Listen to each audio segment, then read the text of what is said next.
Hi, and welcome to Enter. My name is Florian van Zandwijk. I'm the project manager and one of the designers of this platform. Just to go into Enter a little bit, Enter is an experimental video conferencing platform for online and hybrid meetings in the cultural field. The platform takes inspiration from other digital culture projects, as well as from open source software that's being used to create online content. Enter now functions as a conversation piece for experiments like online artist residencies.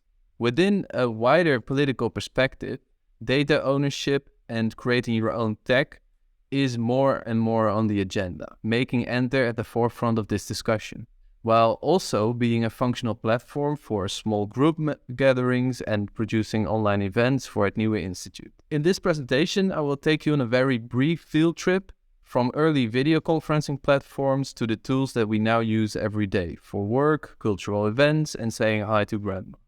We will take a look at the design of each platform and go through the projects in digital culture that inspired us, and also the importance of archiving those projects and how that informed our platform for what it is today. So let's first go into the history of video conferencing. The first example that I'd like to show you is the picture phone. It was developed in 1964 and introduced in 1970 to the public. So this was the first commercially available way to video conference in that day. So let's just have a look at it. I have to pick it up. Oh, okay. There we are, John.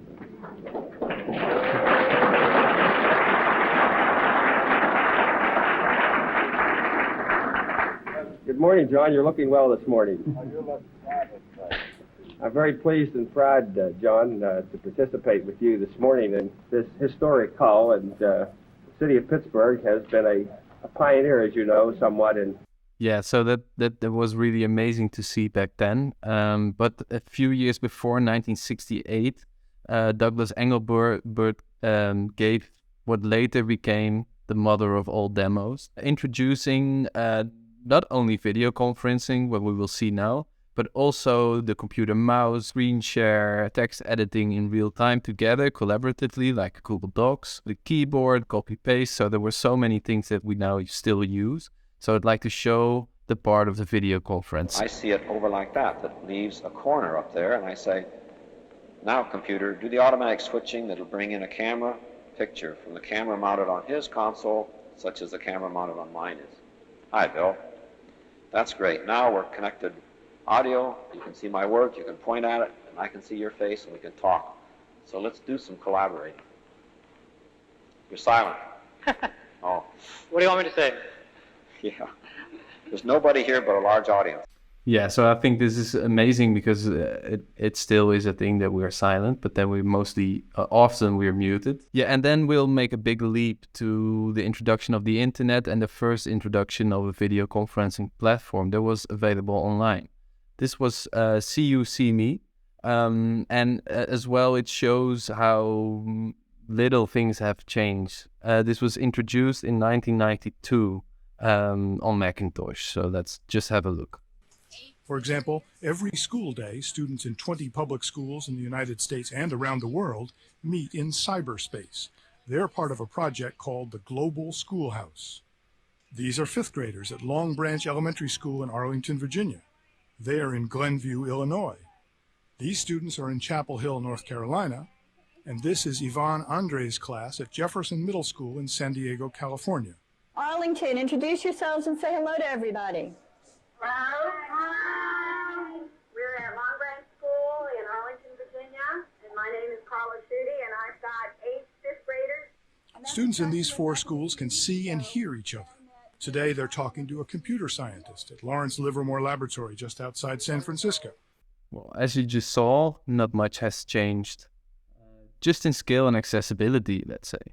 And due to the pandemic, we had to be doing this video conferencing to be able to communicate. Now I'm in Google Meet. This is one of the most used educational video conferencing tools. And this, of course, raises many questions. Why do we allow our children in such corporate environments for our education system? So yeah, now being in Jitsi, it's not very different from Google Meet, but there's no data collection and it's open source. But the designs of these platforms are all very similar and default. Like, there's not much change since the early Engelbert presentation, the mother of all demos. So most of us use these platforms for work and not really for culture, or we sometimes have to because there's no other option. Another thing to point out is that compared to the digital city, for example, there's not really a sense of place or space where you're in. The meeting starts, it ends, and afterwards no one can say if the meeting really existed or if it really happened, except for the recording, of course. Some platforms try to create certain spaciousness by making something in 3D, like Mozilla 3D Hub or Second Life in the early days, and still is going strong. Another interesting example to me is this place. It's called Gather.town, and I think it's interesting because it's in between the 3D and the 2D environment. And it's based on early day internet games like Habbo Hotel, but also Nintendo Game Boy's Pokemon, Red, Blue, whatever. As you can see, I can walk around and also meet people, really bump into each other, and I can just have a conversation with this person. So I can ring them, but it doesn't always work if the other person's not there. So as you can see, I'm now in Second Life. Somehow it doesn't really work, to me at least.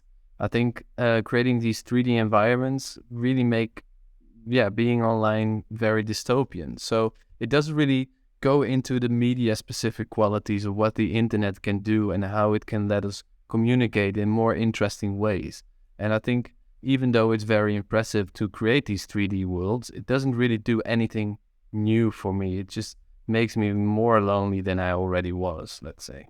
But unfortunately, I don't have a lot of time to go into many more platforms. So I will now go into platforms that informed us more from a digital culture standpoint. Now we are in Discord, and I think Discord is very interesting because now I'm in the video conferencing area, but it's not used very often. So it's mostly based on text, and I will show you some places to go. So it's very environmental friendly if you compare it to places like Second Life, but it also gives the opportunity to have more of a stream of consciousness. So you don't have to curate your profile, so you would have to do on a Facebook or Instagram. And there's really a sense of common place. So you come together to discuss all sorts of topics. So after this short tour through other platforms, I'd like to introduce Enter, also along the inspirations that we had for creating this platform at the beginning. One of which was the Digitale Stad. And now we're on the main page of Enter, and here you can see an overview of all the rooms that are visibly available. There are many others, but they can be hidden in our CMS. So, for example, we have a live room. We also have a residency room of our first resident, Shiyun Deng. But I wanted to show this just as part of the Digitale Stad inspiration, which also shows how important it is to keep referring and to keep organizing and archiving these projects that have been in the past, so we can learn from that for what we are building now.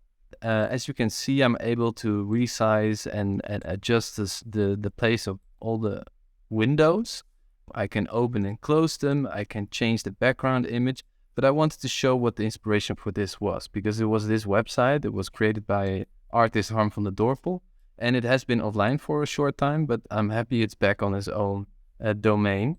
So I'm able to refer it also to you. It's called delinear.info, and it's a social network that really works associative. And I think it's a really playful approach, and it works really well. It's just click on one and you could watch a video. And then you have remarks there. So this is what also informed Enter for what it is today. Another inspiration is We Algo, which is a very playful and artful approach to communicating online. And wow, that's a lot of glitter. You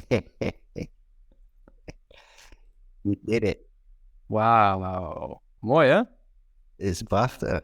Think is really amazing. It's just so I had an interaction with a complete stranger on the internet in a way that is using the tools that are...